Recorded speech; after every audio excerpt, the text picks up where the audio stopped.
Good morning, good morning, good morning. Welcome to starting the right way 5-minute devotion for October 15th. All right, the weekend is almost here, almost. All right, so a couple days ago, my son was helping my wife out with the laundry. She hurt her arm somehow, some way, somewhere along the line, and she has a lot of trouble at this point just raising with any sort of height. So she was throwing the clothes over our balcony from the second floor to the first floor. And my son was downstairs watching TV and he's like, "Hey, Mom, what are you doing?" And she's like, "I can't carry the basket. Can you help me out?"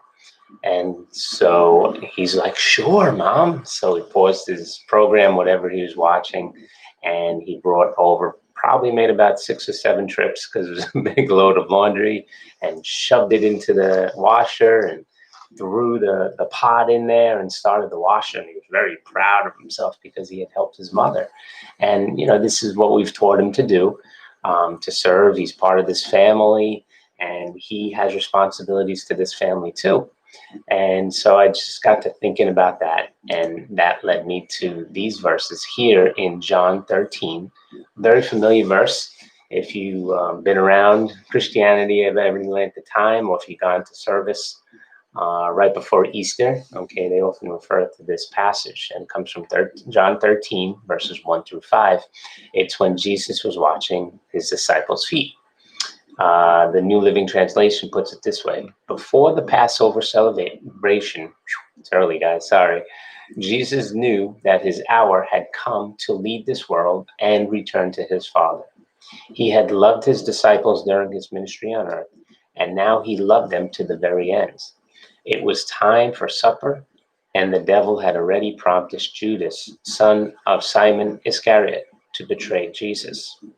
Jesus knew that the Father had given him authority over everything and that he had come from God and would return to God. So he got up from the table, took off his robe, wrapped a towel around his waist, and poured water into a basin. Then he began to wash the disciples' feet, drying them with the towel he had around him. Okay? So these verses here, especially in which one? I just saw it. Okay, verse 3. Jesus knew that Father had given him authority over everything. Think about this. Jesus, during his short time on earth, he was only here about 33 years. His ministry was only about 3 years.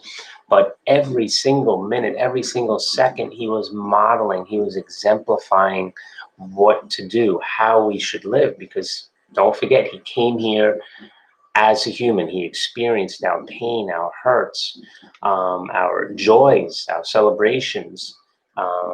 One of the most poignant verses that I feel is when the verse says Jesus wept, right? That was over the death of his close friend, Lazarus, okay? But coming back to this verse, you see the King of the universe, the creator of the universe, who had and knew that he had the power and authority over everything. But yet, where was he? He was on his knees. He was serving. This is the perfect lesson of any type of leadership position, okay? If you're married, you have leadership. If you're a husband, if you're a wife, you're the leader over your family. Hopefully you are co-laboring together to teach your children how to grow up to be productive men and women of society, right? But that only comes, true leadership only comes through serving and looking at the needs of others, and not sitting on top of people and giving orders of what to do and bring me this and I'm the best. No, okay? Leadership, true leadership, is a servant leader. Okay, he's one who gets down in the dirt. She's one who gets down in the dirt and deals with the problem, doesn't push it off on somebody else.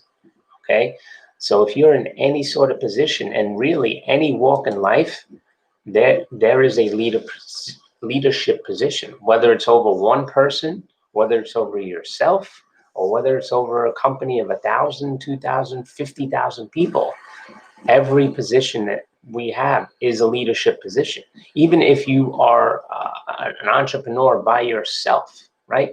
You are trying to serve your people, your clientele. Okay, so I think this is a very important lesson that we all need to grasp on, because this world offers so many pretty things and the newest technology and the biggest houses and the best cars. And that's all nice, right? But is that the best way to be serving? No, right? Barking out orders? No. The best way to serve is down low. We need to go low. Jesus constantly set examples for us to follow. And I think this is one of the major ones. Okay, anyone who has aspirations of being a leader or leading others or leading movements, okay, you have to go low. You have to serve your group. You have to serve your people. All right, guys. Hope this was a blessing. Have an awesome day. Bye.